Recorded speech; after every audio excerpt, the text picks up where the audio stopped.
Waktunya Kak Rafli dan selamat sore kepada teman-teman semuanya. Semoga dalam keadaan sehat dan bersemangat dalam menjalani harinya. Meskipun aku lihat waktu telah menunjukkan pukul 3 ya, udah sore hari, aku harap teman-teman tetap fokus untuk menyerap ilmu pada webinar kali ini, karena tentunya pada sesi webinar hari ini sangat bermanfaat bagi kehidupan kita, terutama bagi kita nih, para kaum milenial dan Gen Z nih. Sebelumnya, perkenalkan aku Fikri Raihan dari tim Tangkas Leader by Agent Co tahun 2023. Nah, pada kali ini aku akan ngejelasin kepada teman-teman semuanya mengenai aplikasi Tangkas dan ada apa aja nih di dalamnya. Bisa diganti slide-nya? Ya. Apa itu Agent Co? Nah, Agent Co atau Global Alidaya merupakan perusahaan startup yang didirikan pada tahun 2019 dengan tujuan untuk menjadi aliansi terpercaya, membantu pengembangan bisnis dan memberikan pengalaman pelanggan yang luar biasa. Kali ini Agent Co telah membuka cabang baru di Yogyakarta, sehingga Agent Co telah melayani dua tempat sekaligus, yakni Jakarta dan Yogyakarta, untuk hadir lebih dekat bersama teman-teman semuanya. Slide selanjutnya. Nah, di layar teman-teman udah ada 5 permasalahan ketenaga kerjaan di Indonesia, mulai dari kualitas pekerja yang relatif rendah, jumlah tenaga kerja yang sangat banyak, gaji pekerja yang relatif rendah, pertumbuhan lapangan kerja yang lambat, dan yang terakhir nih, biaya upskill dan reskill yang tinggi. Teman-teman sering ya ngelihat iklan atau sering ditawarin oleh lembaga-lembaga upskill dan reskill, tapi ngelihat harganya kayaknya nggak make sense gitu, mahal banget gitu, nggak cocok untuk kantong kita para pencari kerja. Sehingga Agent Info hadir nih bersama teman-teman untuk mengatasi solusi yang kelima ini. Slide selanjutnya. Nah, di Tangkas Agent Info, ini teman-teman dapat menjadikan Tangkas sebagai platform training online berbasis mobile apps gratis yang berisi mengenai pelatihan hard skill dan soft skill. Berbagai lowongan pekerjaan tersedia, sekaligus misi-misi yang bisa menjadi tambahan penghasilan bagi teman-teman yang ingin mencari cuan. Aplikasi ini dapat digunakan untuk para fresh graduate, mulai dari SMA sederajat, first jobbers, pencari kerja, blue collar worker, freelance, hingga profesional para pekerja sekaligus bisa banget bergabung bersama kita di Agent Co. Keuntungannya apa aja? Yang pertama, gratis dan dapat diakses seumur hidup. Materi pelatihan berjenjang yang disesuaikan dengan kebutuhan teman-teman. Materi disusun oleh expert content makers. Nah, yang keempat ini juga penting nih. Kumpulkan poin dan bisa dicairkan menjadi uang secara langsung. Yang terakhir, bagi kamu para job seekers, para pencari kerja, langsung aja daftar lowongan pekerjaan yang tersedia di aplikasi Tangkas by Agent Co. Ini ada video untuk teman-teman, silahkan untuk disaksikan.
Nah, di hadapan teman-teman udah ada nih dua QR code bagi teman-teman yang menggunakan iOS dari Apple. Teman-teman bisa mengunduh secara langsung dengan men-scan QR code sebelah kiri. Atau teman-teman yang dari Android bisa mengunduh langsung aplikasi Tangkas di Agent Eco dengan menggunakan QR code yang sebelah kanan. Atau kesulitan nih untuk mengakses QR code-nya, teman-teman search aja langsung di App Store maupun Play Store teman-teman, Tangkas by Agent Co. Unduh sekarang karena akan dapat keuntungan yang banyak sesuai dengan apa yang akan aku sampaikan nanti. Selanjutnya, nih, setelah teman-teman berhasil mengunduh aplikasi Tangkas, teman-teman bisa untuk melengkapi profil teman-teman terlebih dahulu dengan mengakses garis 3 di sebelah kiri, kemudian ada nih, ada profile. dan diisikan profil teman-teman sesuai dengan kartu identitas masing-masing. Selanjutnya, kumpulkan koin sebanyak mungkin untuk mendapatkan penghasilan. Caranya bagaimana? Teman-teman bisa melalui 3 komponen dari Tangkas, yaitu dengan mengikuti training, pelatihan, webinar dari yang diadakan oleh Agent Co. Kemudian teman-teman dapat menyelesaikan berbagai macam misi, mulai dari yang mudah, menengah, sampai yang agak susah, dan itu berbagai variabel juga untuk poin yang dapat kita kumpulkan. Yang ketiga, memasukkan kode voucher. Untuk hari ini juga aku akan ngasih voucher ke teman-teman sehingga dapat dicatat dan dapat langsung diinput di aplikasi Tangkas teman-teman. Slide selanjutnya, yang untuk training dalam aplikasi, teman-teman bisa mengikuti tata cara yang ada di layar dengan mengklik garis 3 di sebelah kiri, kemudian ada bagian pelatihan. Teman-teman bisa mengikuti dan mendaftarnya secara langsung. Selanjutnya, untuk misi, sama caranya, tinggal pilih di bagian misi dan selesaikan berbagai macam misi yang tersedia di aplikasi Tangkas. Selanjutnya, nih contohnya, ada follow IG dan review Google Play berusaha sewa laptop. Teman-teman bisa mengikuti misinya dan pastinya akan ada poin yang teman-teman dapatkan jika mengerjakan misi ini. Selanjutnya, nah, bagi para job seekers, para pencari kerja yang baru fresh graduate mungkin bisa banget untuk mendaftar dan melamar secara langsung lowongan pekerjaan yang tersedia di aplikasi Tangkas by Agent Co. Ada banyak sekali mulai dari di Jogja, di Semarang, Jakarta, dan lain sebagainya. Teman-teman bisa langsung mendaftar di aplikasi Tangkas tanpa perlu menggunakan aplikasi lainnya. Untuk pencairan koinnya, teman-teman bisa mengikuti tata cara sesuai yang di layar, dan syarat minimumnya teman-teman bisa menariknya dengan minimal saldo 55.000 ya. Jadi masukkan dulu voucher-vouchernya, kerjakan dulu misi-misinya, bisa kita cairkan secara langsung ke rekening teman-teman. Dan untuk mendaftar event sejenis seperti webinar kali ini, teman-teman juga bisa melalui aplikasi Tangkas, karena ada banyak sekali event kita yang kita laksanakan dalam sebulan ini, dan tentunya akan ada juga di bulan-bulan selanjutnya. Nah, ini dia yang aku bilang tadi. Teman-teman bisa menggunakan kode voucher SEP2 yang akan valid sampai tanggal 30 September ini. Teman-teman langsung mendapatkan 5.000 poin di akun Tangkasnya. Aku lagi, masukkan kode voucher SEP2 di bagian kode voucher aplikasi Tangkas teman-teman. Dan ini akan valid sampai tanggal 30 September. Dan aku juga mau ngingatin untuk bergabung di Telegram Agent Co bersama kita di komunitas Tangkas, karena akan ada banyak sekali informasi, kegiatan, maupun aktivitas yang menarik, seperti games, aktivasi Telegram, dan lain sebagainya yang dapat membantu teman-teman untuk mengembangkan karir teman-teman ke depannya. Nah, ini dia untuk line up upcoming event bulan September kita. Hari ini kita dari tanggal 14 September. Kemudian dalam waktu dekat kita juga akan mengadakan webinar. Aku harap teman-teman di sini juga mendaftar karena ini juga sangat menarik, yakni strategi mengubah passion menjadi ide bisnis pada tanggal 19 September di hari Selasa. Itu dia dari aku. Semoga teman-teman dapat memahami dan jangan lupa untuk download aplikasi Tangkas by Agent Eko di App Store maupun Play Store teman-teman dan masukkan kode voucher SEP2. Itu dia dari aku, kembali ke Kak Rafli. Oke, terima kasih Kak Fikri yang sudah memandu jalannya presentasi tentang aplikasi Tangkas ini. Dan kalau kita lihat memang sepertinya banyak banget fitur-fitur yang sangat berguna untuk kehidupan kita, apalagi untuk para mahasiswa dan fresh graduate. Jadi tadi sudah dibagikan juga oleh Kak Fikri terkait dengan kode vouchernya. Mungkin monggo teman-teman yang bisa download aplikasi ini dan langsung eh, apply saja untuk kode vouchernya. Seperti itu. Baik, sepertinya teman-teman sudah tidak sabar lagi nih untuk mendengarkan materi kita pada siang hari ini. Langsung saja kita sambut moderator kita pada webinar siang hari ini yang akan memandu selama sesi materi, yaitu Kak Lala. Kak Lala ini merupakan perwakilan dari Tangkas Lida. Oke, kepada Kak Lala mungkin aku persilakan. Oke. Halo, Halo Kak Rafli, gimana? Suaraku gimana aman ya? kabarnya Kak? Alhamdulillah, baik. Oke, siap. Aman-aman suaranya. Oke, siap. Silakan. Aku serahkan langsung ke Kak Lala. Silakan. Oke, terima kasih. Hai, hai, halo teman-teman semuanya. Nah, di sini aku di layar ada dua yang on cam ya, dari Kak Friska sama Kak Tiopir. Nah, teman-teman semuanya, kalau ada sinyal yang oke, bisa temenin aku on cam ya, teman-teman semuanya. Nah, ini udah Kak Arfian on cam, Kak Satria, mantap. Oke, teman-teman semuanya, aku sebelumnya mengucapkan terima kasih kepada Kak Rafli selaku MC karena sudah memberikan kesempatan kepada saya nih untuk memandu sesi materi hari ini. Nah, tadi udah dikenalin ya, aku kenalin ulang. Oke, perkenalkan nama aku Lala, aku merupakan perwakilan dari Tangkas Leader, teman-teman semuanya. Nah, di sini aku akan memandu teman-teman semuanya untuk mendengarkan sesi materi dalam acara Roadshow Tangkas Webinar Series. Nah, tema hari ini adalah temukan tipe kepribadianmu dan sukseskan karirmu. Nah, di webinar kali ini untuk narasumber kita ini sangat kece banget nih teman-teman semuanya. Nanti untuk materinya akan dikupas tuntas sampai daging-dagingnya ya teman-teman. Oke, sebelum kita masuk ke narasumber, aku pengen tanya nih kepada teman-teman semuanya, Kak Friska, Kak Arfian, Kak Satria, Kak Nela, nah semuanya nih yang ada di sini, aku lihat ada 95 peserta, bisa typing dong di room chatnya, udah pada siap apa belum nih untuk mendengarkan materi hari ini. Nah, sambil aku nunggu teman-teman typing siap apa belum, aku mau cek juga untuk narasumber kita hari ini. Beliau merupakan Lead Learning and Development at Tech Logistic and Warehouse Company, teman-teman semuanya. Nah, nama beliau adalah Kak Anton Timothy. Halo Kak Anton, udah ada di Zoom belum nih? Sudah, halo Lala, apa kabar? Alhamdulillah baik Kak. Kak Anton gimana nih kabarnya Kak? Baik-baik juga, halo teman-teman semua. Pakai topi kesukaan ya Kak ya. Nah, nih Kak, teman-teman semuanya, ini beliau merupakan Kak Anton. Nah, di sini aku cek di room chat udah pada siap-siap semuanya nih Kak. Kak Anton udah siap Kak untuk membagikan materinya? Siap dong, siap, Ya, siap, siap. mantap. Udah siap semuanya, siapkan alat tulis teman-teman semuanya untuk mencatat materi yang menurut teman-teman semuanya penting ya, terus nanti diimplementasikan juga nih di kehidupan nyata. Nah, oke, karena sudah siap, untuk waktu dan layar dipersilakan kepada Kak Anton.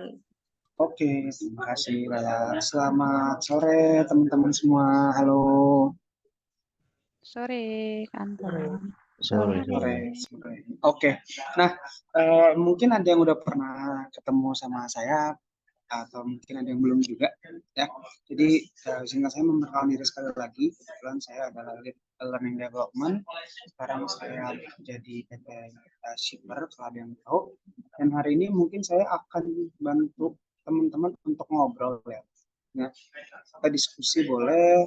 Saya mau teman-teman boleh berinteraksi di kolom chat juga boleh terkait apa yang tadi disampaikan oleh Lala gitu ya dan juga teman-teman dari Agenco terkait temukan karaktermu untuk sukseskan karirmu. Secara spesifik sebenarnya ada banyak banget cara-cara yang kita uh, perlu tahu ataupun nantinya bisa kita gunakan atau bahkan nanti teman-teman mungkin akan dicari tahu karakternya pada proses perekrutan. Tapi salah satu yang paling common atau paling sering digunakan adalah DISC. So hari ini saya mau ajak teman-teman buat mengenali diri teman-teman semua melalui DISC. Jadi boleh kita berinteraksi lewat kolom chat. Kalau sudah di sesi tanya jawab nanti mungkin akan dibantu sama Lala juga buat ya. Oke. Nah, ini perkenalan detail tentang saya, teman-teman. Saya sekarang bekerja sebagai Lead Learning Development di Shipper. Kemudian ada beberapa pengalaman training, ada bareng Agen Info juga, gitu ya. Ada juga bareng UNER, ada bareng Cetika, kemudian bareng beberapa dinas untuk UMKM dan banyak lagi gitu ya. Untuk pengalaman saya sendiri, saya pernah di PT Adiwisesa Mandiri, grupnya Jarum. Kemudian saya pernah bekerja di Kumon, lalu di area Nobel, holding dari RH Klinik. Kemudian pernah di Diandra, salah satu anak perusahaan Kompas, dan sekarang saya di startup bernama Shiba, gitu ya. tentunya kalau teman-teman mau berteman, berkomunikasi, boleh juga add atau follow IG saya di Anton_Timothy, dan juga boleh itu juga ya temenan di LinkedIn lewat Anton Timothy. Oke, tanpa berpanjang lebar lagi, kita mulai dari satu disclaimer di sini ya teman-teman ya, bahwa teman-teman harus tahu bahwa tidak ada satu karakter pun yang sebenarnya paling sukses, paling baik, ataupun paling tepat ya. Jadi ini satu yang teman-teman harus tahu. Oh, saya oh saya si B, oh saya si C gitu ya. Oh kayaknya si B paling ini deh cocok untuk kerja di air deh. Nggak gitu ya teman-teman ya. Nggak ada kata paling cocok sebenarnya, bahwa personality ini merujuk pada kecenderungan berperilakunya teman-teman gitu. Nah, kita mulai dulu. Oke, kenapa teman-teman perlu tahu karakter atau bahkan lebih besarnya konteksnya personality-nya teman-teman? Yang pertama, kesuksesannya teman-teman sangat dipengaruhi oleh pengetahuannya kita terkait kekuatannya kita apa dan kelemahannya kita apa. Utamanya di dalam karakternya teman-teman atau personality-nya teman-teman. Dengan teman-teman tahu personality-nya apa, kita punya kesempatan untuk memilih bagaimana nantinya kita merespon 1, 2, 3 fenomena, isu, ataupun segala macamnya gitu ya. Dan berikutnya, dengan teman-teman tahu juga personality-nya apa, kita bisa tahu juga gimana cara merespon orang lain dengan baik. Oh, saya si karakter A. Kalau saya karakternya kayak gini, cenderung gampang tersinggung. Gimana ya saya berteman dengan orang-orang yang mungkin nantinya sudah terbiasa berperilaku keras gitu ya. Nah, itu teman-teman jadi tahu. Kemudian dengan tahu personality kita juga, kita jadi bisa tahu juga sebenarnya apa sih yang kita sukai dan nggak kita sukai dari diri kita, ataupun dalam proses kita berinteraksi dengan orang lain gitu ya. Moving on lagi, sebenarnya personality adalah satu kondisi normalnya manusia gitu ya, untuk mengaktualisasi dirinya mereka. Jadi pada dasarnya mau karakter apapun yang teman-teman miliki, bahkan seorang pemarah itu adalah karakter yang baik. Kenapa? Karena marahnya dia adalah marah berbentuk perlindungan diri gitu ya. Oh, saya punya pacar, gampang marah. Nah, itu bentuk dia melindungi diri. Jadi basically marahnya itu karena dia mau nge-cover dirinya sendiri gitu ya. Tapi kadang marahnya di situasi yang nggak pas gitu. Gitu yang pertama yang teman-teman perlu tahu. Oke, moving on lagi. Buat kita tahu personality dalam konteks HR ataupun proses rekrutmen, ada banyak banget tools yang sebenarnya bisa kita gunain. Ada yang udah tahu 3 tes ini. Kalau yang tahu 3-3-nya boleh tulis 3 di kolom chat. Kalau yang cuma tahu 2 boleh tulis 2. Buat yang cuma tahu 1, yang belum tahu sama sekali boleh tulis 0 di kolom chat. Apakah teman-teman sudah pernah tahu 3 tools ini? Ada yang 1, ada yang 2, baru sedikit yang jawab.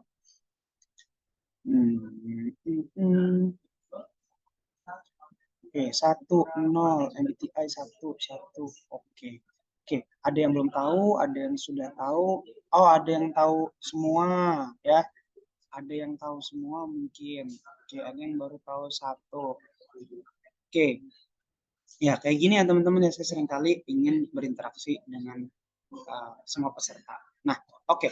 Saya lanjut lagi teman-teman. Kita mulai dari ada 3 di sini, ada MBTI, ada WDCT, Warteg Drawing Completion Test, sama ada DISC, dominan, influence, steadiness, dan compliance. Nah, pada konteks MBTI nanti karakter personality teman-teman akan terdefine menjadi 16 ya, akan ada 16 definisi dari personality-nya kita. Mungkin kalau ada yang teman-teman punya Instagram, tentu semua punya Instagram ya. Terus di Instagramnya ada tulisan eh, ENTJ. Nah, itu personality-nya dia. ENTJ ya. Extrovert, natural, terus T-nya apa, J-nya apa, aku lupa. Nah, itu adalah hasil personality yang dites lewat lewat MBTI. Terus atau mungkin ESTP, nah itu MBTI, itu adalah hasil MBTI juga gitu ya.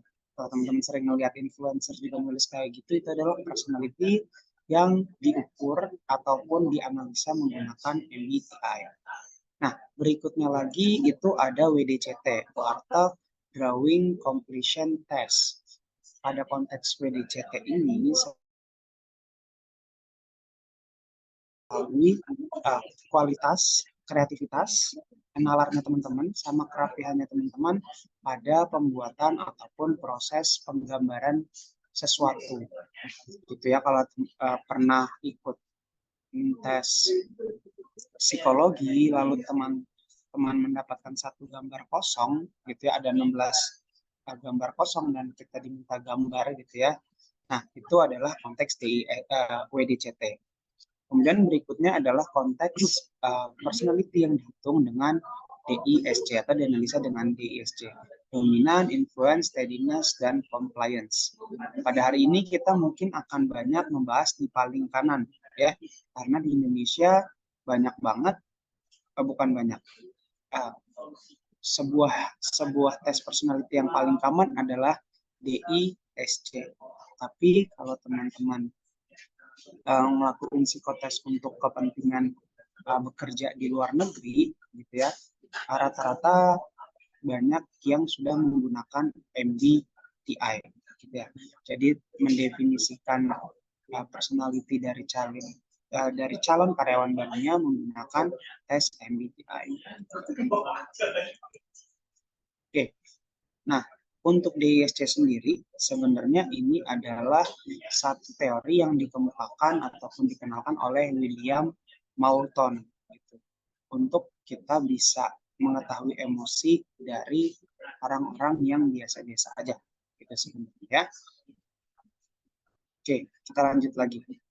Nah, kalau ditanya apa sih benefit kita tahu personality kita lewat DISC, tentunya buat teman-teman sebenarnya jadi well prepare aja nih.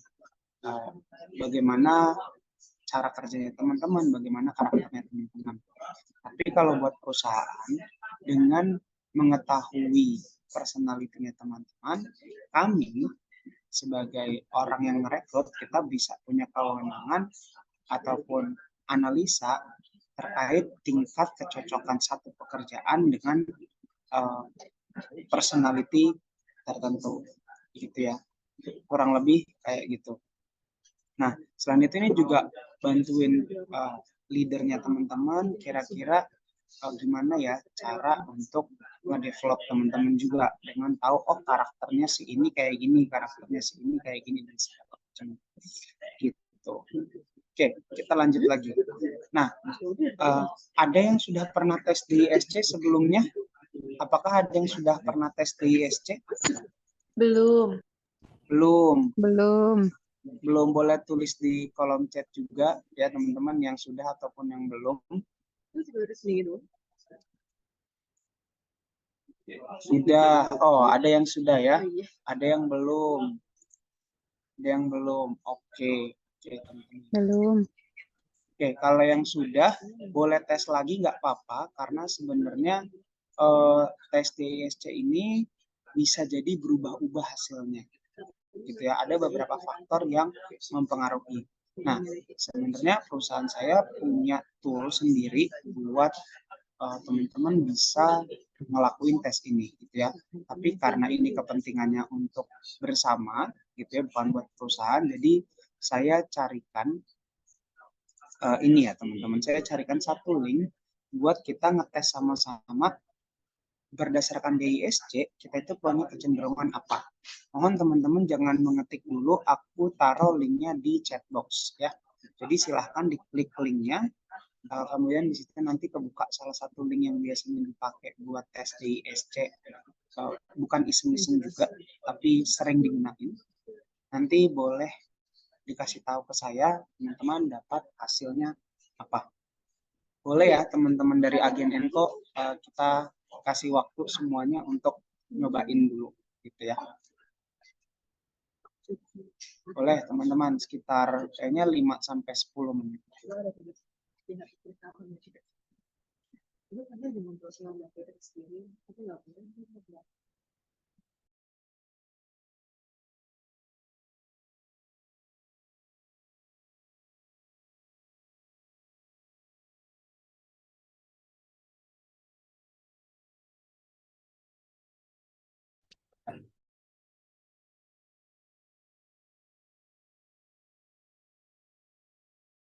Kalau Lala udah pernah tes lah? Terus dia Oh, ya udah cobain ya, cobain ya. Kalau saya sama teman-teman ngerjain, saya sambil cerita. Kalau saya itu hasilnya dominan. Gitu. Kalau MBTI saya hasilnya ENTJ. Artinya seorang pemimpin yang keras kepala. Jadi bukan keras kepala ya, tapi pemimpin yang tegas konteksnya. Ada banyak bahasa pendefinisiannya. Cobain dulu ya. Boleh.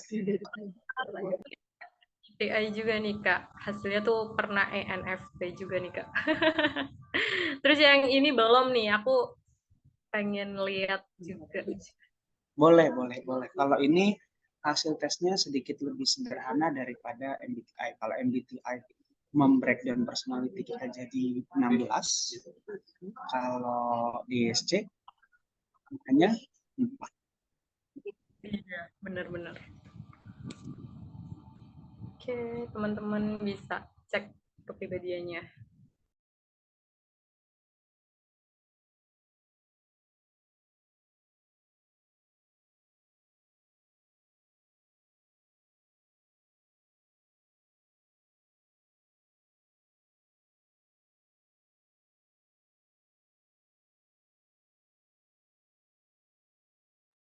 Wah, ini bagus nih, Kak Zulfa. MBTI teman baperan, Kak. Gila, gokil sih.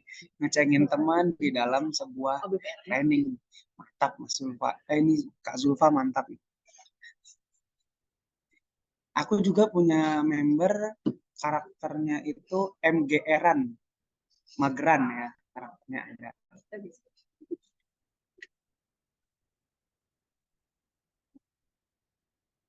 Oke, ada yang udah keluar hasilnya? Kalau sudah keluar hasilnya, boleh tulis di kolom chat.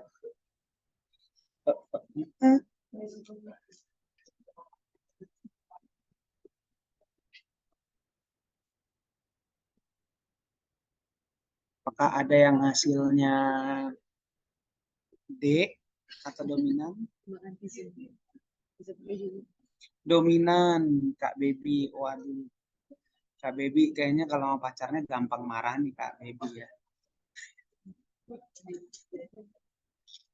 Ya kan, nggak dikabarin dikit marah. Nggak bercanda ya. Influence, gokil. Dari cara nulisnya aja Kak Friska ini udah tentu influence banget ya. Si paling I ini Kak Friska. Dari cara nulisnya aja ini udah nunjukin bahwa dia adalah influence sejati. Karena biasanya influence itu harus attract gitu, harus nge-attract gitu. Dia tuh nggak bisa yang biasa aja. Itu biasanya karakternya gitu, influence. Nanti kita bahas ya. Mbak Friska ini mungkin cocoknya jadi MC ya, MC. Oke, nggak apa-apa ya teman-teman. Aku sambil bercandain buat teman-teman yang lain lagi nyobain, boleh tulis juga hasilnya apa. Aku udah dapat 2, ada yang dominan, influence. Nih si steadiness nih, kalau misalnya lagi sama teman-teman, si steadiness nih kayak udah gue ikut aja gitu. Nah itu si steadiness ya. Misalnya lagi nongkrong sama teman-temannya, yuk kita sholat, oke, ayo aku ikut. Nah ini si steadiness nih, suka ikut nih. Aku belum dapat si ini nih, si compliance nih. Si compliance belum ada nih, si compliance nih. Aku butuh satu lagi terus kita mulai. Yang dapat compliance boleh tulis ya. Oh ini Mas Vicky si compliance ini beneran hasil apa karena aku minta nih, penasaran juga ya. Oke. Waduh, oke, sabar ya, sabar ya. Waduh, banyak yang influence, banyak yang steadiness. So, ya, thank you buat yang udah nyobain. Nanti sebenarnya ketika teman-teman mau masuk kerja, tes ini akan ada kurang lebih itu sekitar 80 atau 100 soal. Teman-teman akan selalu dihadapkan dua pilih. Ada 4, terus mana yang paling, mana yang tidak paling, gitu ya. Nah itu nanti, tapi karena ini tes coba-coba aja, itu tidak menggambarkan keseluruhan, tapi kira-kira cukup menjadi gambaran teman-teman karakter saya. Nah, kita bahas satu-satu tentang terkait DSC ini ya. Jadi, yuk kita mulai. Nah, teman-teman boleh lihat, kecenderungan yang saya ambil ini ada di dalam dua kondisi ya. Kondisi relationship ya, condition relationship dan juga kondisi cara kerja ya. Bukan jadi bisa ada bisa enggak gitu ya, karena ini kecenderungan lagi-lagi ya, ini kecenderungan, mungkin yang keluar tiga-tiganya, mungkin yang keluar hanya 2, mungkin yang keluar hanya 1, itu mungkin gitu ya. Nah, kita mulai dari dominan itu punya 3 keyword karakter personality-nya. 1, orang-orang yang result oriented, kayak kalau nggak ada hasilnya mereka tuh nggak mau gitu ya, kayak gue harus ngelakuin sesuatu yang ada hasilnya. Yang paling dominan boleh tulis iya banget lagi Kak gitu ya. Nah, kayak yang kedua, biasanya dia lebih cenderung ngedrive tuh kayak ngemudiin atau mengatur gitu ya, si pengatur gitu ya. Kemudian yang ketiga, dia kompetitif ya, kompetitif, orang yang punya kecenderungan kayak kalau ada lawannya mereka malah seneng gitu, kayak dia jauh lebih oke dari gue harusnya bisa juga. Nah ini orang-orang yang dominan gitu ya. Tiga keywordnya result oriented, suka mengatur gitu ya, driver tuh misalnya konteksnya suka mengatur, dan yang ketiga adalah orang yang kompetitif kayak nggak bisa kalah gitu. Nah karena saya juga gitu, tipe yang dominan banget. Oke, kekuatannya nggak akan saya bacain semua, tentunya teman-teman akan cukup memakan waktu gitu ya. Yang pertama, jelas orang dengan tipe result oriented maunya yang pasti-pasti aja, to the point gitu ya. Yang kedua, karena dia kompetitif, karena dia punya result oriented, jadi dia kalau ada perubahan siap aja asal targetnya jelas gitu ya. Kemudian ada sesuatu yang harus dia kalahkan gitu ya. Kemudian yang berikutnya adalah orang yang sangat menghargai waktu, dan biasanya kecenderungan dominan ini muncul karena dia punya banyak prinsip, kayak dia bisa nolak sesuatu, dia bisa komit sama sesuatu, dia bisa konsisten sama sesuatu karena ada prinsip yang dia pegang gitu. Misalnya, prinsipnya saya sebagai seorang dominan, saya mau member saya itu semua nggak ada yang gabut. Nah itu saya kasih kerjaan terus tuh. Contohnya kayak gitu ya. Di sini ada member saya yang dengerin ya. Saya punya prinsip bahwa saya pernah kerja di awal itu banyak gabutnya gitu ya. Lalu saya nggak mau ada orang yang ngerasain kayak saya gitu. Jadi saya pengen mereka tidak gabut. Jadi kerjaannya ada terus gitu ya. Itu contoh.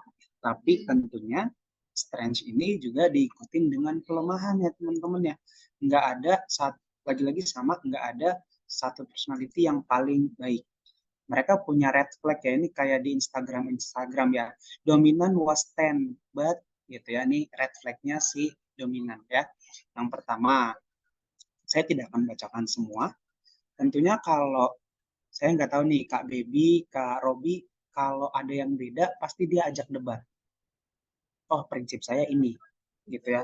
Ada yang ngasih masukan terus dia mau debat gitu ya.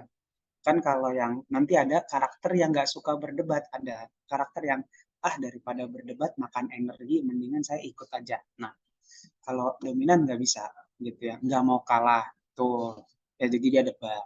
Kemudian, nah ini kecenderungan yang ini juga nih kecenderungan yang eh, biasa dipunyai oleh si dominan adalah seringkali, saya nggak bisa bilang always, seringkali terburu-buru karena dia udah ngelihat apa yang mau dihasilin, dia bergeraknya cepat, tapi kadang planningnya belum lengkap, datanya belum lengkap, dia langsung jalan gitu ya.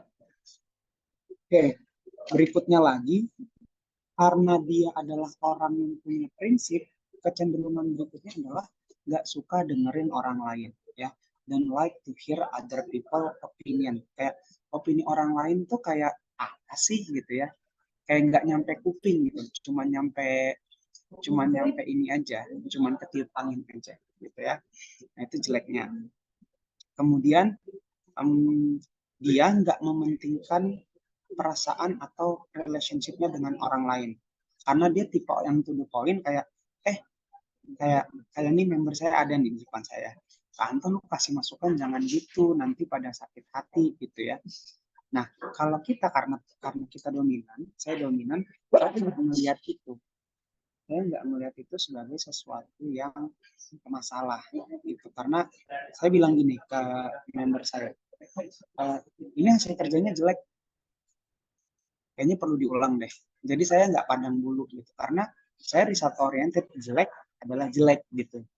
Nah tapi kan kalau orang lain yang mungkin nggak kenal saya seorang dominan, dia akan berpikir bahwa kok punya ya leader yang kebangetan banget kalau ngomong kayak gitu. Nah itu kecenderungan yang dominan. Oke, apakah teman-teman yang dominan cukup tergambarkan dengan beberapa poin ini? Boleh tulis di kolom chat ya. Oke, apakah cukup menggambarkan diri kalian? Oke, kita lanjut ke tim-tim influence ya. Influence boleh, suaranya mana tim influence gitu ya, kasih saya Kak gitu. Saya lihat waktu. Aku, oke, tim influence. Nah ini tim influence sih, kalau kalau di dalam banyak buku psikologi gambarnya lumba-lumba ya. Iya, kalau dominan itu biasanya digambarkan dengan hewan singa.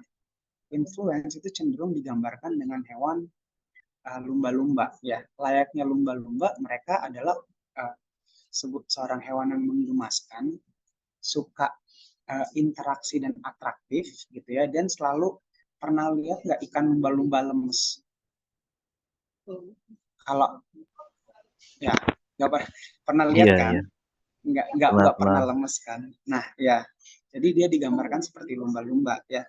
Nah dia adalah orang yang persuasif, suka memberikan inspirasi, sama punya rasa antusias yang tinggi. Ini 3 keywordnya dari yang influence. Ya, seperti namanya, agak mirip dengan kata influencer, dia punya kecenderungan untuk mempengaruhi atau meyakinkan orang lain atau mendapatkan respon dari orang lain gitu ya. Nah, kita lihat nih kekuatannya apa. Oke, saya tidak akan ngambil dari yang pertama, tapi ngambil dari yang kedua. Karena dia adalah orang yang terbiasa untuk meyakinkan orang lain, dia punya optimisme yang tinggi gitu ya, kayak bisa kok, kayak kalau teman-teman lihat di circle teman-teman, yakin deh kita pasti bisa gitu, kayak ngajaknya gitu ya. Nah itu tipe-tipe yang kayak lu bisa bro, kayak suka nyemangatin, itu tipe-tipe yang influence gitu ya. Habis itu dia suka banget ngasih positif vibe ke orang lain, entah lewat humor, entah lewat word of affirmation-nya dia, dan segala macam gitu ya. Nah, kemudian yang paling umum adalah dia terbiasa untuk punya yang paling bawah ya teman-teman, punya cara penyampaian yang baik gitu ya, punya good talking gitu ya, punya cara untuk ngasih idenya, ngasih tahu pendapatnya dengan cara yang akrobatik, saya sebutnya akrobatik itu maksudnya Kalau saya yang ngomong kayaknya ide ini biasa aja, tapi kalau si influencer ngomong ide ini jadi sesuatu yang menarik gitu ya. Itu contohnya si orang dengan karakter influence transmission. Red flag-nya apa gitu ya? Red flag-nya adalah karena dia udah optimis, ya udah dia fokus untuk membujuk orang lain aja. Tapi dia nggak punya sistemnya, dia nggak punya datanya. Yang penting dia, oh gue harus mempengaruhi orang lain aja. Udah bro, itu baik gitu ya. Udah, ayo kita coba main slot. Slot tuh bisa nguntungin. Nah, itu contoh ya teman-teman ya. Contoh, itu contoh kayak orang-orang yang bisa ngeyakinin tanpa konteks gitu. Nah, jadi dia orang yang tidak sistematik. Kemudian yang kedua, orang yang ini juga dia tuh nggak memperhatikan dengan detail. Jadi dia tidak memperhatikan detail-detail data, tidak melihat sesuatu dengan secara uh, step by stepnya dan segala macam gitu ya. Dan dia adalah situational listener. Situational listener artinya apa? Karena dia suka ngomong, karena dia suka share idenya, uh, dia mendengarkan bukan untuk mendengar. Ya, dia mendengarkan bukan buat mendengar, tapi mendengar dengan tujuan kira-kira saya harus mempengaruhinya gimana lagi, gitu ya. Jadi dia mendengar dengan tujuan uh, untuk mempengaruhi lagi, gitu. Itu bedanya. Jadi misalnya dia ngerespon, ah nggak gitu, ada kayak gini-gininya loh, gitu-gitu. Nah itu contohnya. Tapi kalau dia rasa nggak, eh, kalau dirasa informasinya nggak bisa bikin sebagai konteks membujuk, dia nggak akan dengerin dengan baik. Ya, itu contohnya. Saya nggak tahu apakah teman-teman yang I adalah karakter-karakter yang kayak gini, gitu ya. Culimi, ini mirip sama teman. Oke. Nah, ada yang cerita nih, Zulfa ya. Iya, orangnya persuasif tapi ujung-ujungnya minjem 100. Iya, memang nih ya. Kacau ya. Oke, nggak apa-apa teman-teman ya. Nah, kita lanjut. Pak, apakah kecenderungan ini bisa berubah? Bisa, baik kondisi, ya. Apakah red flag ini akan selalu ada? Belum tentu. Bisa jadi teman-teman sudah memanage dengan baik. Kayak saya, udah tahu red flagnya saya manage dengan baik, gitu ya, dan segala macam gitu. Oke, nah kita lanjut lagi. Kita masuk ke kaum steadiness, ya, yang kalau ada apa-apa ikut aja, ya. Ini steadiness. Tim steadiness boleh angkat kaki, boleh angkat tangan. Tim steadiness boleh angkat tangan. Anak cinta damai, mantap nih. Hadir, hadir ya. Oke, saya. Apakah kalian suka kerusuhan? Tim tidak, ya tidak. Apakah teman-teman sangat mencintai apakah teman-teman kalau disuruh nggak apa-apa? Ya, kayaknya saya lebih suka disuruh-suruh daripada ngambil keputusan.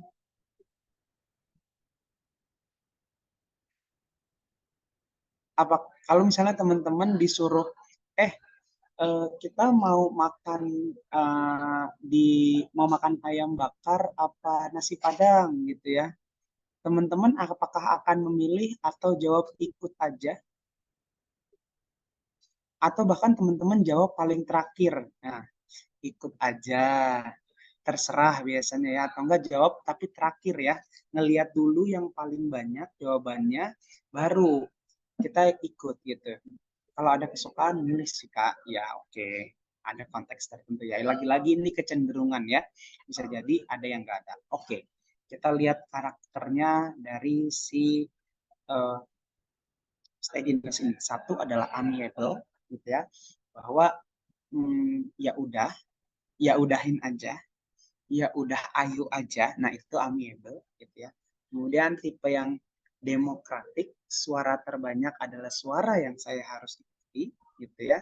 Kayak kayak kita ya, demokratis gitu ya. pemilihan demokratis yang banyak milih yang menang, itu sama. Steadiness yang ketiga karakternya adalah patient, sabar gitu ya. Sabar, nggak promote sabar gitu ya, kerjaannya tambah banyak sabar. Nah ini pacarnya selingkuh sabar. Nah ini ya kecenderungannya kayak gitu ya, kayak sabar sabar, kayak artis-artis yang diselingkuhin gitu ya sampai 3 kali, kemungkinan besar dia adalah tipe yang steadiness ya teman-teman ya, kemungkinan besar karena dia merasa bahwa ya aman aja lah, dia pasti berubah gitu ya. Nah kurang lebih kayak gitu. Nah kita lihat strength sama ininya lagi ya, strength-nya yang pertama. Oke, dia adalah tipe yang gampang percaya nih. Jadi kalau teman-teman punya pasangan yang karakternya gampang percaya sama teman-teman gitu ya, dibohongin padahal belum makan gitu ya, tapi bilangnya udah makan terus dia percaya, pasti dia adalah karakter steadiness gitu ya. Kemudian dia juga adalah orang yang suka bekerja keras gitu ya dengan alasan.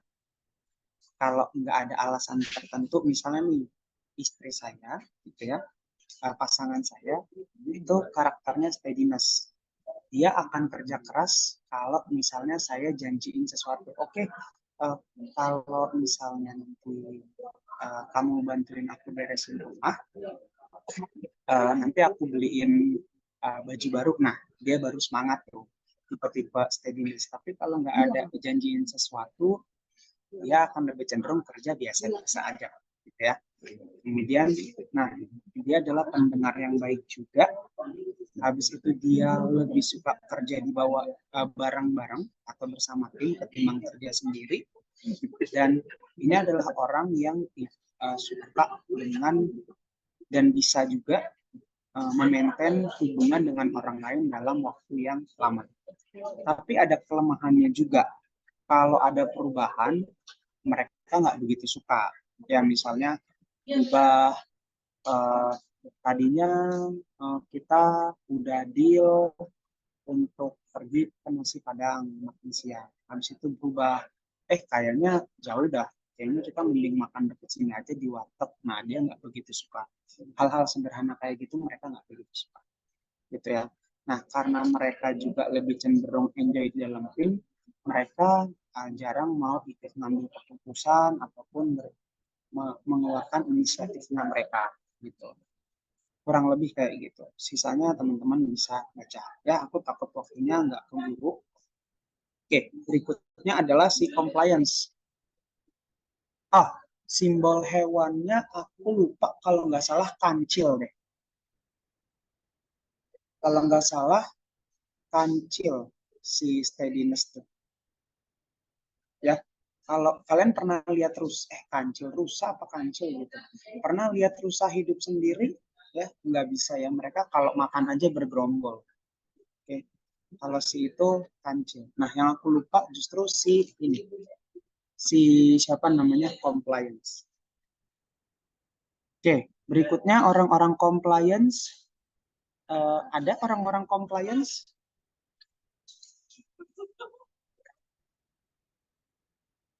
Wah, oke. Saya. Oke. Oke, kita mulai ya teman-teman ya. Ini adalah tipe-tipe yang suka dengan analytical. Analytical ini konteksnya banyak. Bisa jadi menganalisa data, menganalisa situasi, gitu ya. Itu analytical. Yang kedua adalah detail oriented. Ya, detail orientednya ada yang ekstrim. Misalnya teman-teman terbiasa menaruh satu barang di meja bagian kiri. Kalau geser sedikit, teman-teman langsung benerin. Itu yang paling ekstrim, detail orientednya. Ya, jadi kalau ada yang bener-bener berubah dikit aja, teman-teman udah kayak perbaikin gitu. Apakah ada yang merasa kayak gitu? Enggak perfeksionis juga sebenarnya, konteksnya bukan ke perfeksionisnya, tapi ketidaknyamanan mereka, ada detail yang nggak sesuai aja gitu ya, ada detail yang nggak sesuai. nggak sampai perfect, kayak ya udah kondisinya misalnya biasa aja, tapi nggak di situ kondisinya, tadinya misalnya agak ke kiri sedikit, balikin ke kiri aja deh gitu. Nah, detail orientednya di situ, nggak sampai perfeksionis juga tipenya gitu ya. Kemudian adalah tipe yang sistematis gitu ya. Sistematis kayak ngerjain sesuatu, mereka eh, mereka adalah tipe yang sistematis, kayaknya kalau makan itu harus cuci tangan dulu, habis itu ngambil sendok, berdoa, baru makan. Nah, itu dia akan lakuin berulang-ulang. Kayak kalau ada yang kurang satu, eh, si personality-nya tuh kayak ngerasa ada yang kurang gitu. Kayaknya tadi gue belum ngelakuin ini deh dalam proses makan gitu ya. Nah, kurang lebih kayak gitu ya. Compliance gitu. Kita lanjut lagi. Nah, compliance ini punya pola pikir yang objektif.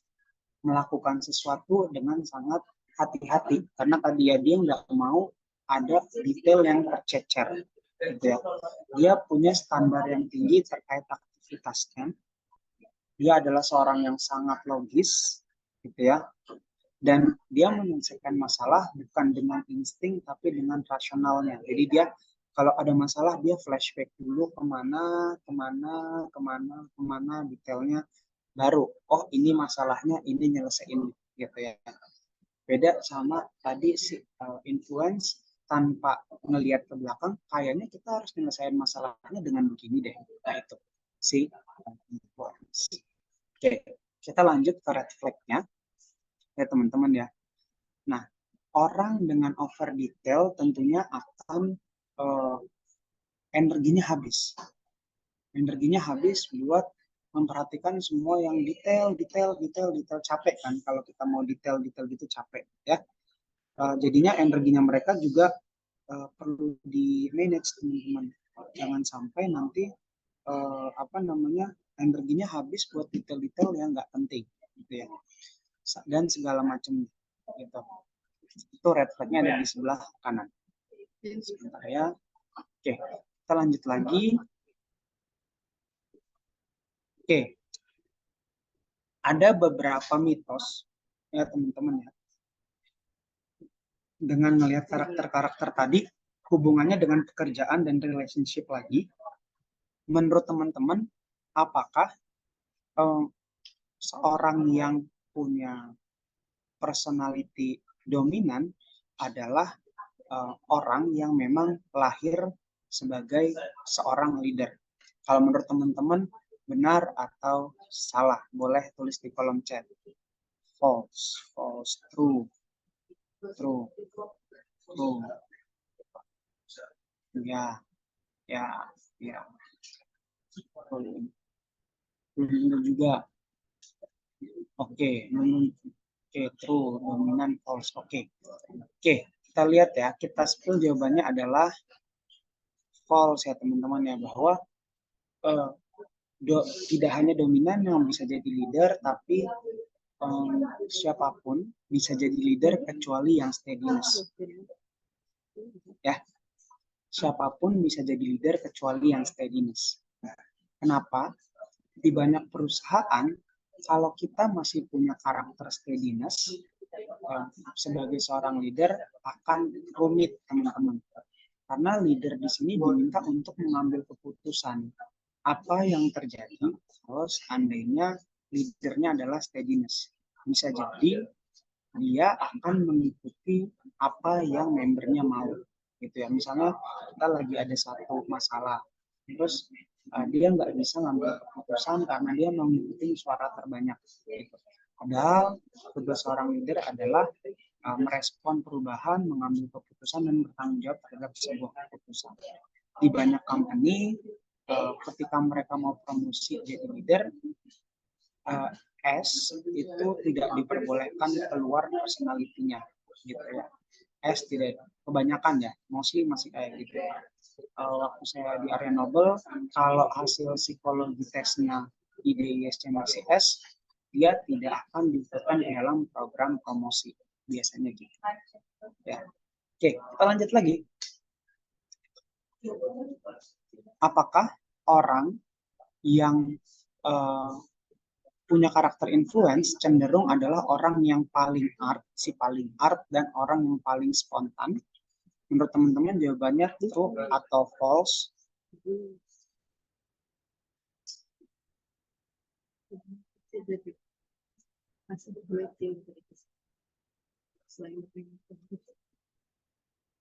Apakah seorang influence adalah orang yang paling seni banget dan juga spontan? Oke, ada yang true, ada yang false, ada yang false. Nah, gitu ya. Ternyata teman-teman bahwa orang influence itu dia udah pasti karena optimistiknya tadi dia punya kecenderungan untuk ngelakuin sesuatu dengan spontan. Ya, fun fact-nya di situ. Dan artsy di sini artnya itu adalah seni yang menggoda orang lain atau meyakinkan orang lain gitu ya. Kecenderungannya ke situ. Kita lanjut lagi. Nah, orang dengan tipe compliance adalah orang yang paling tidak emosional, gitu ya, atau emosionalnya paling rendah. Apakah true atau false?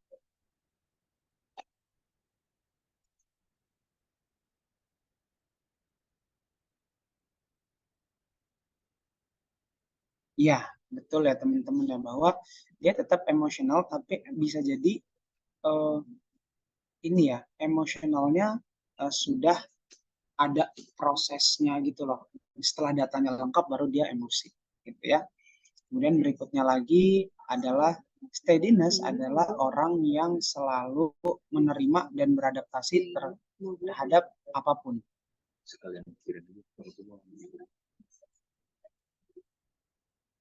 Apakah true atau false? True, true, false. Oke. Sebentar ya, saya sambil colok baterai dulu.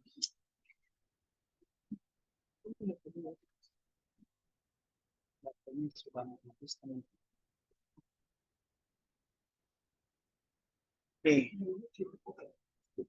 Oke, kita coba lihat apakah true atau false. False ya teman-teman ya, bahwa dia nggak selalu. Lagi-lagi tadi kan dibilang juga ini kecenderungan. Bisa jadi dia tetap akan kayak apa namanya, ada sesuatu yang nggak mau dia terima. Ya. Oke, kita lanjut lagi. Sebenarnya ini ada satu video. Ini video lama, belum sempat saya perbaruin. Ada yang pernah nonton Layangan Putus? Ada yang sudah pernah dengar nonton Layangan Putus, teman-teman? Pernah. Oke, ini ada sedikit cuplikannya. Kita tonton sama-sama. Nanti silahkan ditebak karakternya Mas Aris apa dan dan Mbak Kinan apa ya. Oke.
Oh, sebentar. Suaranya nggak ada ya?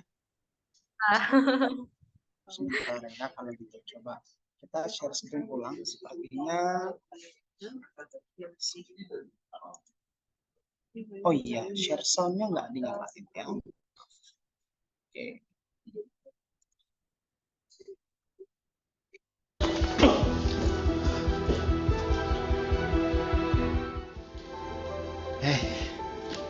Hey sayang, how are you? Kenapa Kapadokia? What? Aku nanya, Mm-mm. kenapa Kapadokia? Gini ya, dari semua tempat di dunia ini, kenapa Kapadokia? Aku udah tahu semuanya. Semuanya. Aku tahu wangi parfum siapa yang selalu aku cium dari badan kamu setiap malam.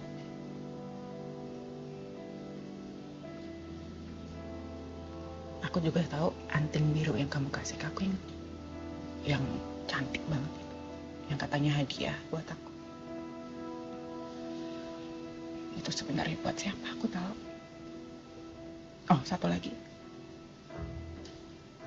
Jack Fish. Aku juga tahu dia siapa. Aku ada satu project. Ini project rahasia. Gede banget nilainya. Dan project ini dilaksanakan di Turki. Karena ada urusan diplomatik di sana, mereka minta aku untuk nyediain satu alat untuk mendukung alat komunikasi mereka supaya mereka nggak mudah disadap. Dan project ini project impian yang ikutan juga banyak banget. Dan aku nggak boleh kasih tahu siapa-siapa. Mau tau nggak ini? Mau tau nggak? Ini daftar list penumpang di pesawat kamu yang kemarin, Mas. Dan kalau benar apa yang kamu bilang tadi, apa tadi? Iya ini. Apa tadi? Project rahasia. Nama kamu tuh nggak mungkin ada di sini. Udah dong bohongnya. Kamu tuh nggak capek ya bohong terus. Aku yang dibohongin aja capek banget loh, Mas. Ya, aku nggak.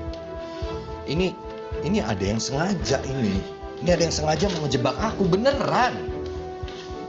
Ini buktinya udah ada di depan kamu semuanya. Kamu masih bisa nyangkal.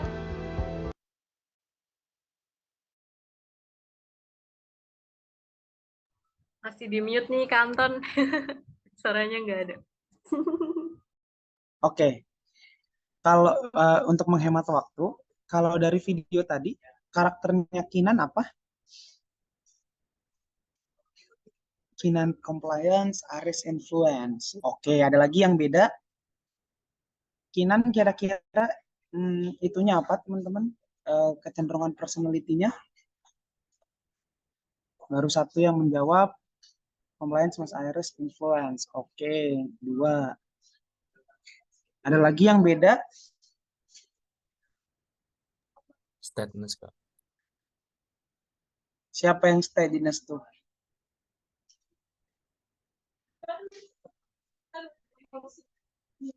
Oke.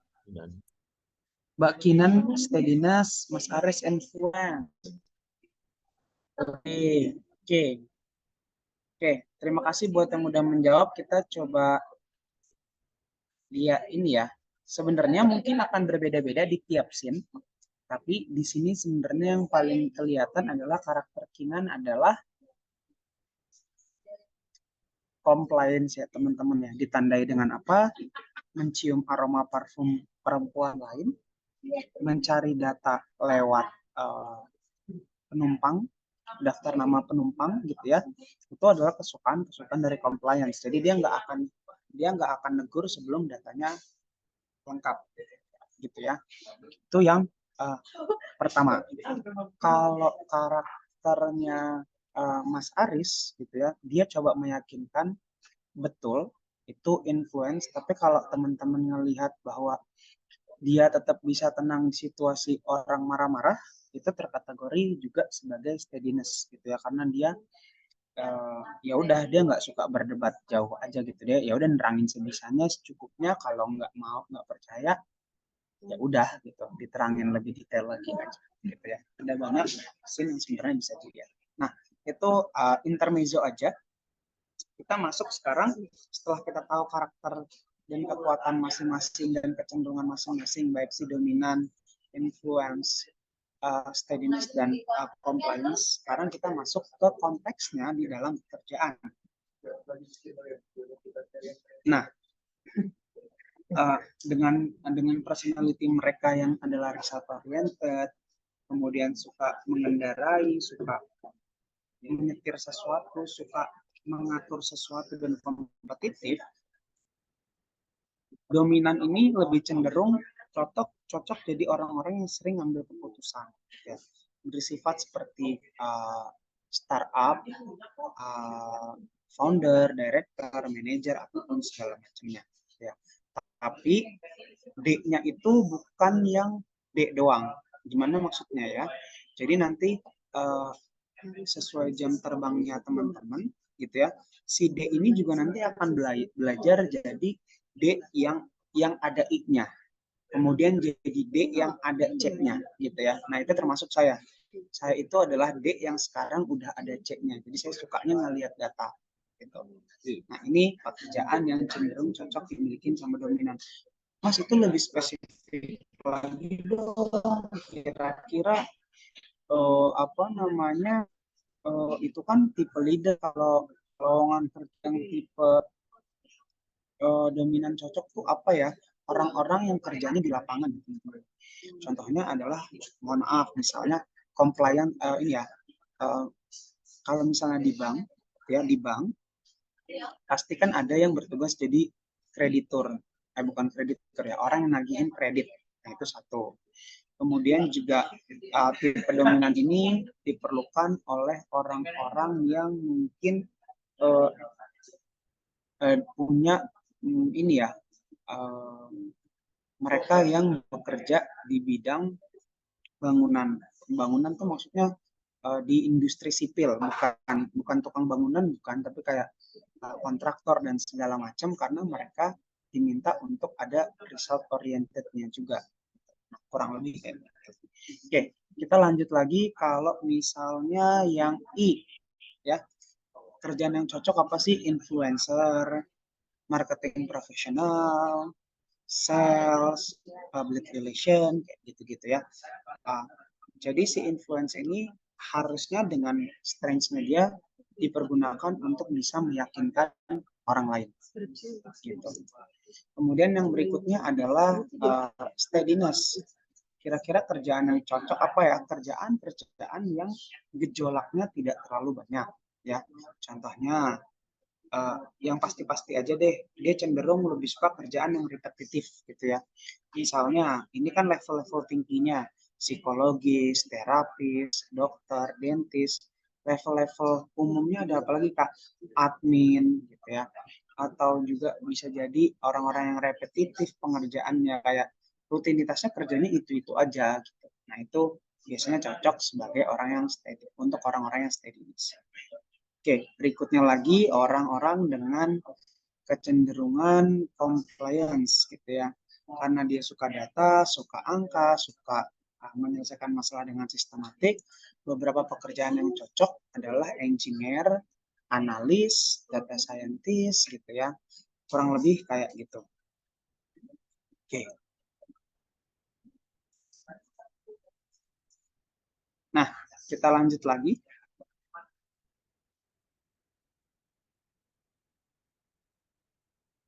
Oke, kalau berikutnya teman-teman ada satu hal yang sebenarnya akan saya bawain juga, bahwa sebenarnya ketika teman-teman sudah tahu karakternya teman-teman sendiri, itu tidak cukup.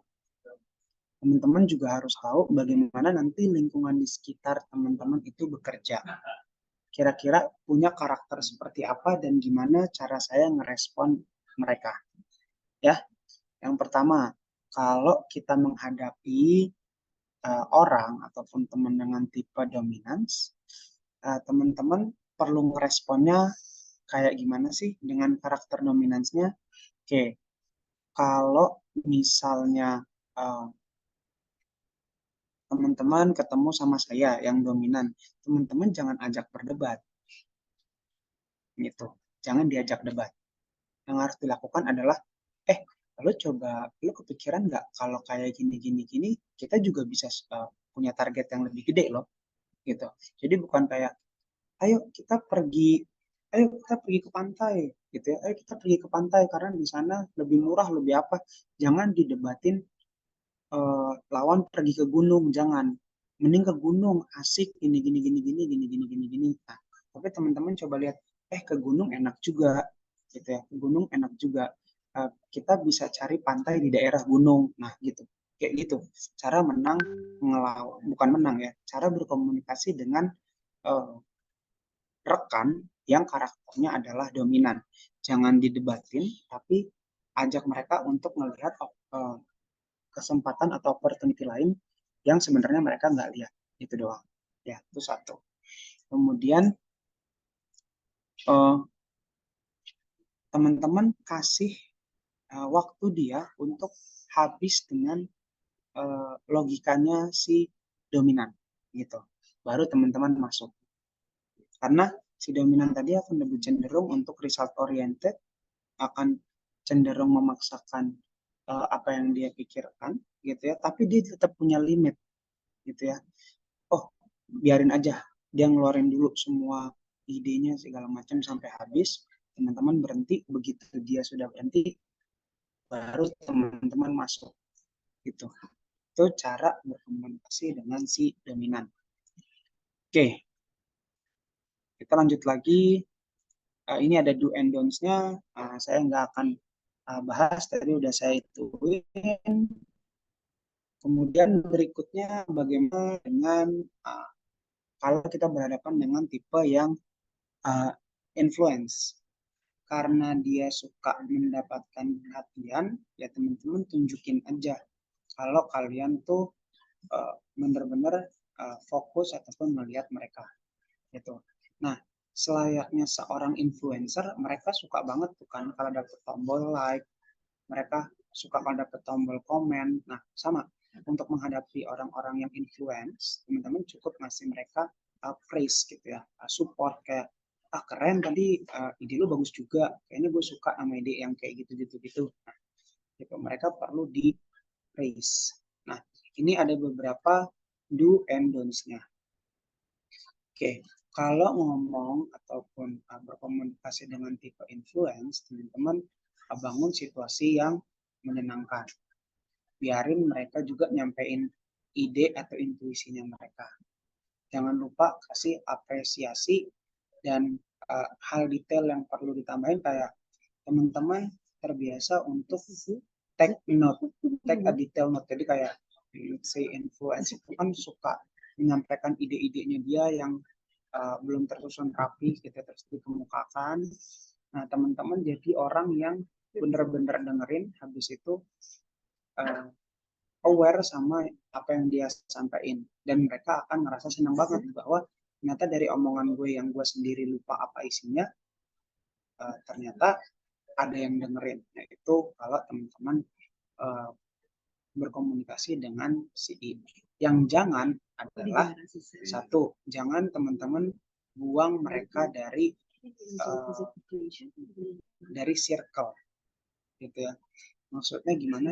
Jangan teman-teman jauhin mereka dari circle. Kayak misalnya ada seorang teman yang emang suka bohong, karena karakternya influence, terus karena suka bohong teman-teman jauh. Nah, si ini akan kehilangan jati dirinya dan akan banyak mengalami stres-stres tertentu biasanya. Gitu.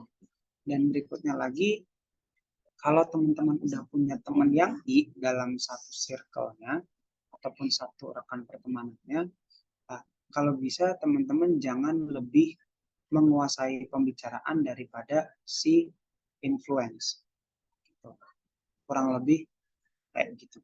Dan jangan bilang bahwa omongan lu tuh nggak benar, omongan lu tuh nggak asik, atau obrolan tuh nothing. Nah, itu jangan buat mereka, karena mereka akan lagi-lagi akan sakit hatinya cukup dalam karena mereka ingin sekali disukai ataupun mendapatkan perhatian. 4 statement yang paling kanan kalau dilakukan, teman-teman akan kehilangan satu teman dengan karakter I gitu ya, atau influence. Berikutnya lagi adalah di karakter steadiness. Yang harus dilakuin adalah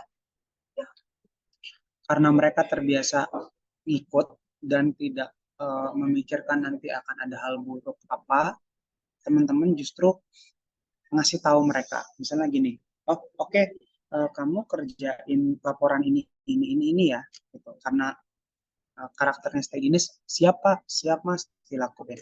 Tapi karena saya udah tahu karakter anaknya adalah steadiness, kita ingetin, nanti coba diperhatiin ya, si ini udah ngisi atau belum, si ini udah ngisi atau belum, gitu. Jadi harus diingetin untuk cek, untuk meminimalisir risiko, gitu.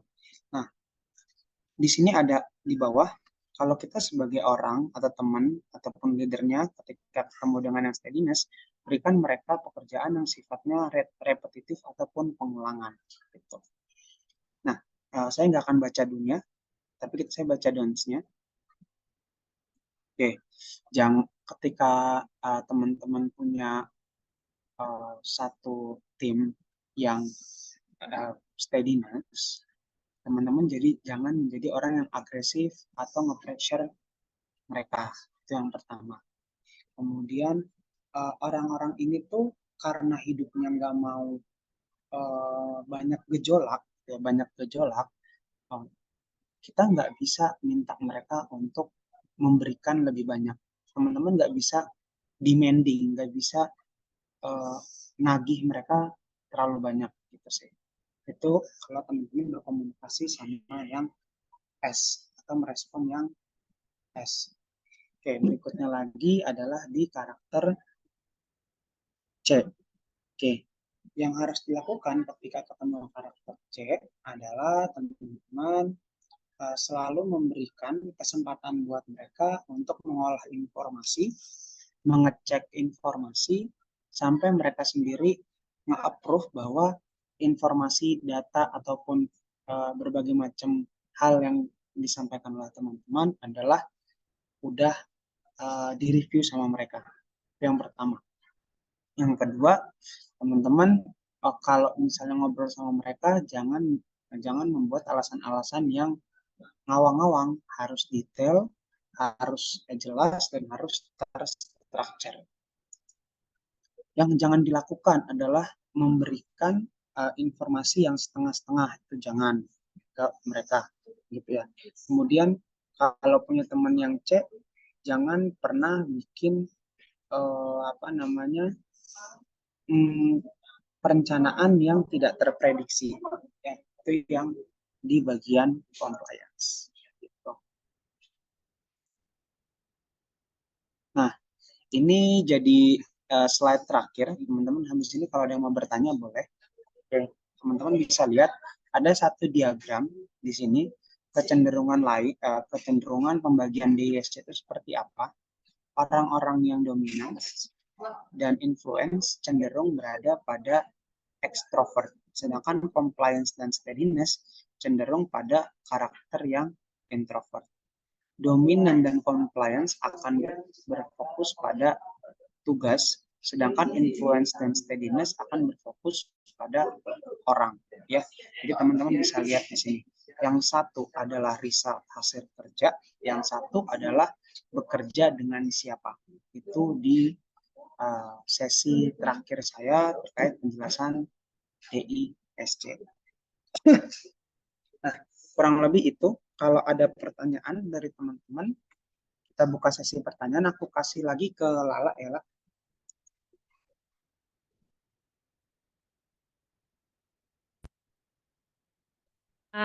Mantap.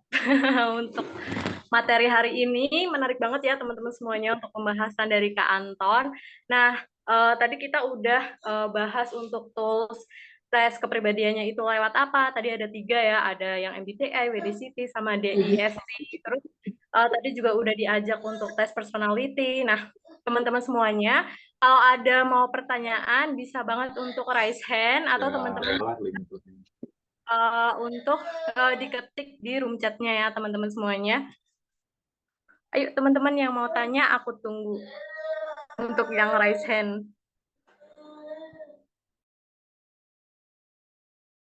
Nah nih Kak, ada yang tanya nih untuk Kak Ninyoman Mai Anggra ini. Bisa on cam sama di unmute ya Kak ya?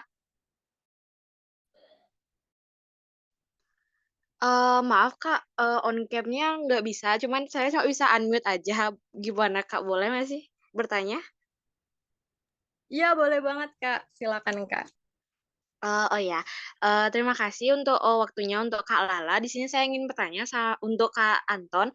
Jadi sebelumnya kan Kak Anton ada menjelaskan kalau misalnya untuk kepribadian steadiness itu memang tidak cocok untuk menjadi pemimpin, karena memang suka ikutin alur aja gitu ya kan, Kak. Cuman seandainya Kak, jika dihadapkan di dalam situasi yang memang mengharuskan steadiness itu untuk menjadi pemimpin gitu, entah itu dalam sebuah organisasi atau mungkin dalam sebuah kelompok, Kak. Itu kayak gimana caranya untuk orang steadiness ini bisa jadi pemimpin lah, setidaknya yang cukup baik, tapi tidak terlalu yang memang menjadi yang seperti pengatur itu, Kak. Cuman memang dia bisa cukup menjadi pemimpin yang baik saja gitu. Mungkin ada beberapa tips and triknya, Kak, gitu. Terima kasih. Oke, terima kasih Nyoman ya. Oke, kita pahamin bersama bahwa yang satu kecenderungan dan yang kedua yang namanya kecenderungan akan bisa berubah gitu ya. Saya itu di awal karir karakternya adalah SI ya. Up-nya itu di steadiness dan influence, kemudian down-nya itu di DC gitu. Jadi orangnya sih suka ngomong banget gitulah ya. Jadi uh, kalau kalau tadi siapa namanya Nyoman mau jadi seorang steadiness, jadi nanti karakter akan berbeda gini. Kalau tadi pada konteks saya adalah menjadi seorang leader, ketika kita sedang ngelakuin promosi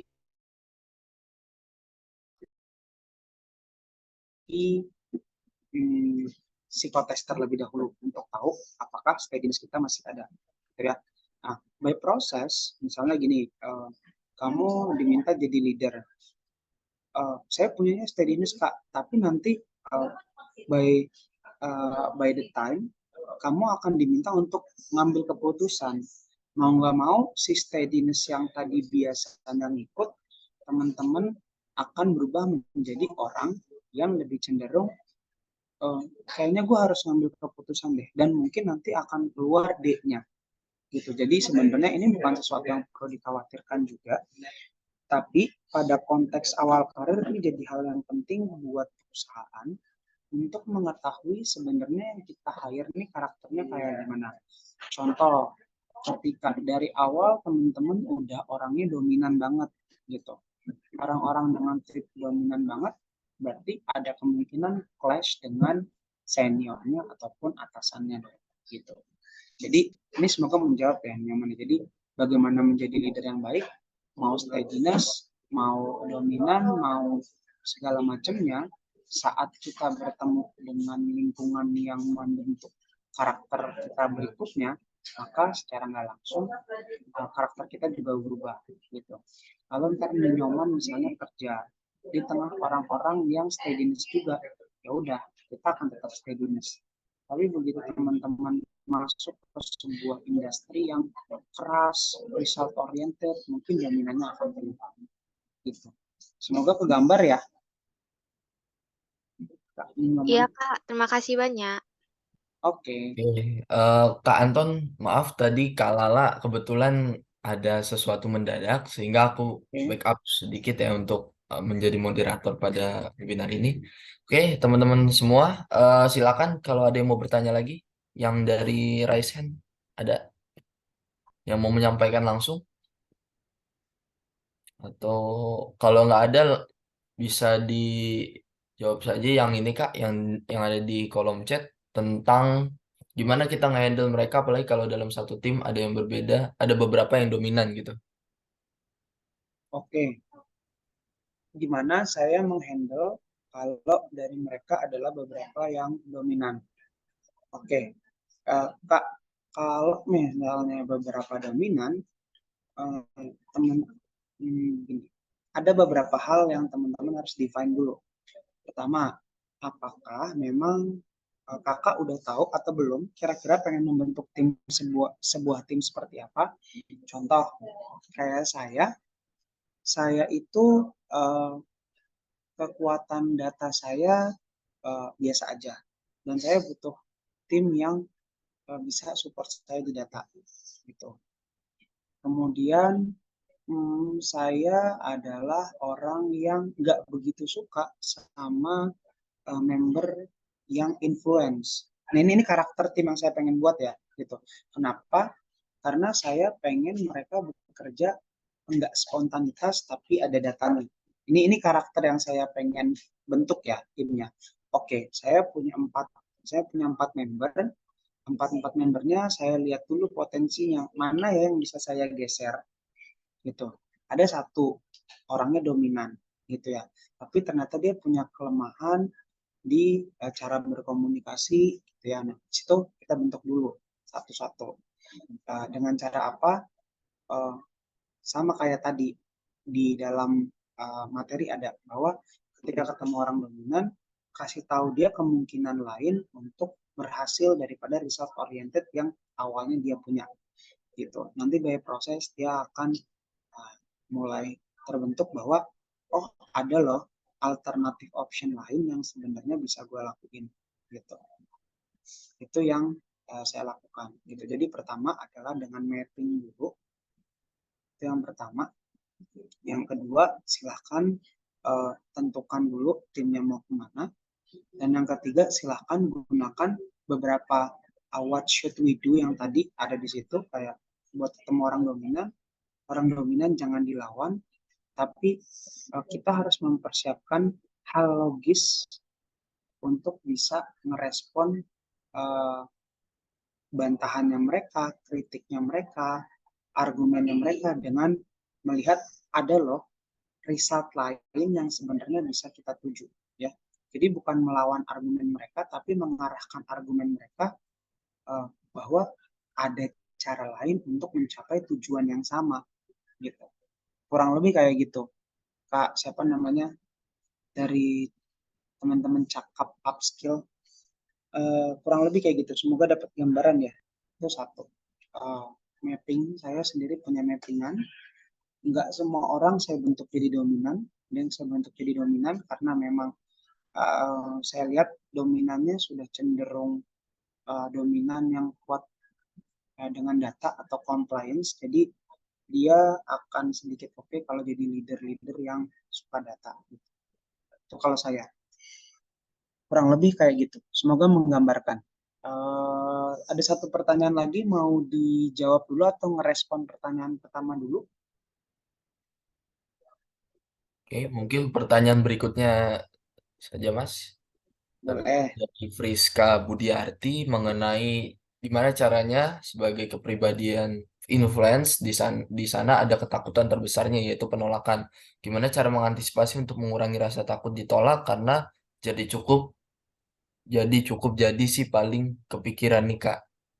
Iya. Oh, bisa kepikiran gitu. Oke. Ini emang udah dilematiknya teman-teman influence ya. Dilematik teman-teman influence adalah ketakutan terbesarnya penolakan, mereka masih bisa usahakan, tapi tidak dianggap yang mereka nggak bisa. Gitu. Jadi sebenarnya kalau ditolak, mereka tahu bahwa kita cuma beda pendapat. Gitu. Kalau influence itu paling nggak bisa dianggap nggak ada, itu influence. Jadi kalau misalnya dia ngomong terus nggak ada yang respon, kalau ditolak kayak misalnya nggak gitu, masih diajak debat mereka masih suka, gitu ya, masih dilawan mereka masih suka, tapi kalau nggak ada yang respon mereka akan lemah, gitu ya. Cara mengantisipasinya gimana? Yang pertama, setelah tahu bahwa teman-teman adalah orang yang spontanitas sebagai influence, teman-teman harus terbiasa untuk membuat meyakinkan orang lain ataupun mengemukakan ide dengan punya background data terlebih dahulu. Jadi misalnya, oke, kita mau meyakinkan siapa tadi yang nanya, Friska gitu ya, meyakinkan kita. Misalnya saya influence, saya pengen meyakinkan Friska untuk pakai produknya Agen Info gitu ya. Terus diemin sama si kliennya gitu ya, atau si calon customernya. iya bagus, ada ini. Nah, Friska harus terbiasa misalnya cari tahu dulu datanya. Oh, si customer ini adalah jualannya ini. Oke, Bu, kalau misalnya dia mau nawarin ini ya, misalnya mau menawarkan eh, apa namanya eh, courses-nya Agen Enko gitu ya. Eh, Mbak, sekarang sibuknya apa gitu. Nah, dia harus cari tahu dulu, dia harus kumpulin data dulu, baru bisa meyakinkan. Jangan ucuk-ucuk langsung kayaknya lu butuh kayak gini-gini deh, atau ibu kan sekarang kuliah kayak sekarang Agen Info punya kayak gini-gini loh, nanti ibu bisa ikut loh. Nah, itu tipe influence spontanitasnya kayak gitu, mengikuti orang lain tanpa menarik data terlebih banyak terlebih dahulu. Jadi ini harus dilakukan time by time gitu ya. Nah, kalau misalnya sebagai MC juga sama, nggak cukup lucu, tapi kayak dia harus gitu dulu, harus riset dulu. Oh, tren cara ngomong tuh sekarang kayak gini, tren obrolan tuh kayak gini. Jadi, untuk menghindari penolakan-penolakan, seorang influence itu mulai terbiasa untuk mempersiapkan knowledge-nya terlebih dahulu atau datanya terlebih dahulu. Supaya even though dapat penolakan, mereka tahu mungkin bukan kita yang salah, tapi mungkin mereka yang nggak memahami gitu. Karena datanya si influence punya gitu. Semoga kegambar ya Mbak Friska ya. Oke. Ada lagi teman-teman yang ingin bertanya, dipersilakan. Kita masih ada satu kesempatan lagi nih buat teman-teman yang ingin bertanya mengenai topik pada hari ini.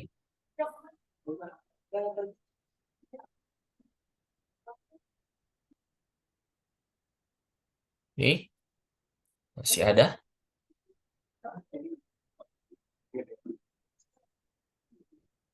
Aku hitung 1 sampai 5 ya. Kalau emang nggak ada, mungkin aku cukupkan ya.